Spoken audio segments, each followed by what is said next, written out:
تو انسان کی نیچر ہے بھائی منزل کی خوشی. تو آپ کی منزل اگر اچھی ہے, اعمال اچھے ہیں, برائی ہو جاتی ہے, توبہ کی توفیق ملتی ہے, تو لائف کو کیا کرو, انجوائے.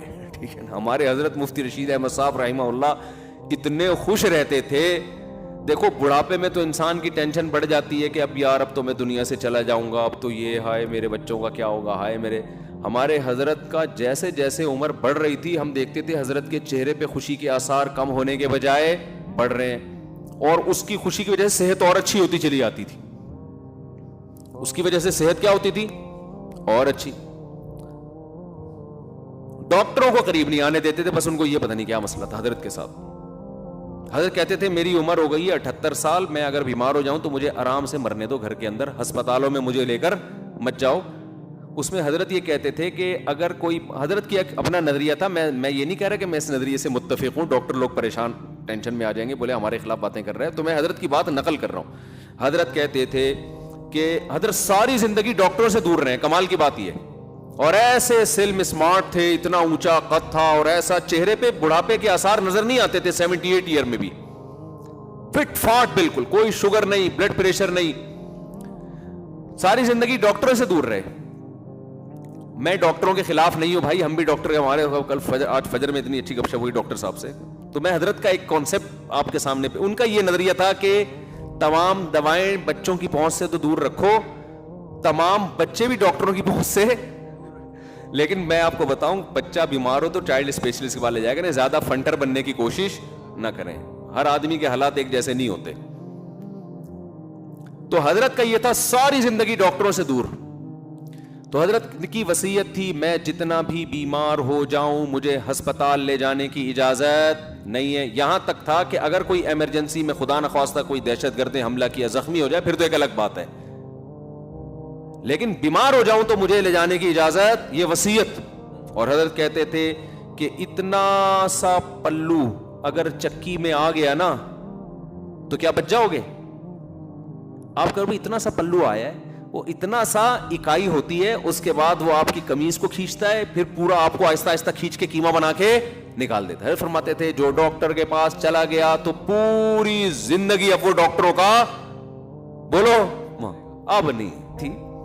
وہ کہتے تھے آپ کہے کہ مجھے یوں ہے تو وہ دوا دے گا تو وہ ٹھیک ہو جائے گا, اس کے بعد کچھ اور تھوڑے دنوں میں شروع, پھر وہ ٹھیک کرنے کے لیے گئے تو وہ ٹھیک ہوگا, پھر کوئی تیسری چیز شروع. تو ایسے ہوتے ہوتے تو وہ اپنی صحت کا ان کی مینٹین ایسی رکھی تھی, بیمار ہوتے ہی نہیں تھے. ہو گئے تو ہومیوپیتھک کے کبھی 2-4 ڈراپ لے لیے یا کوئی حکیم کی ہلکی پھلکی دوا کھا لی, اس کے علاوہ تو خیر.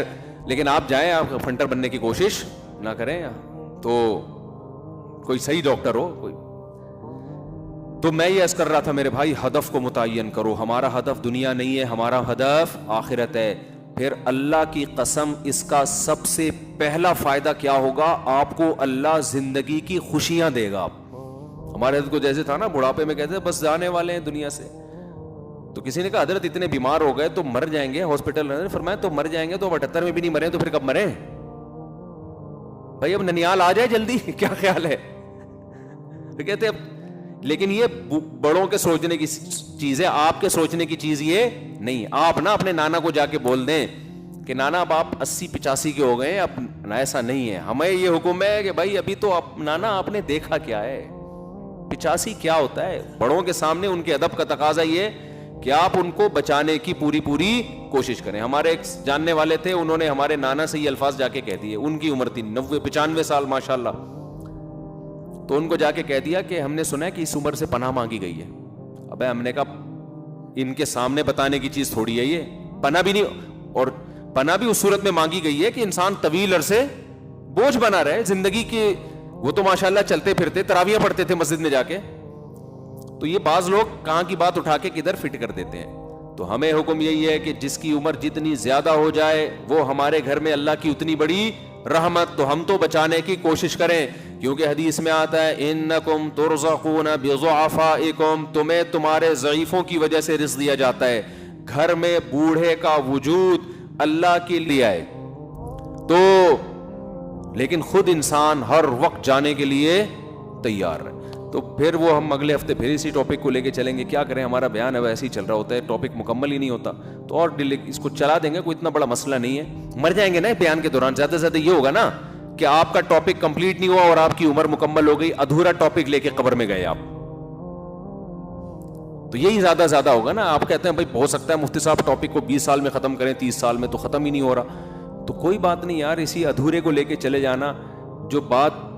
جو مین میسج ہے وہ تو سمجھ میں آ رہا ہے کہ نہیں آ رہا. تو دنیا دل لگانے کی جگہ نہیں ہے بھائی, اصل کیا ہے آخرت. تو کامیابی کا آپ یہاں فیصلہ نہیں کر سکتے کہ دولت دے کے یہ کامیاب اور عزت دے کے کامیاب.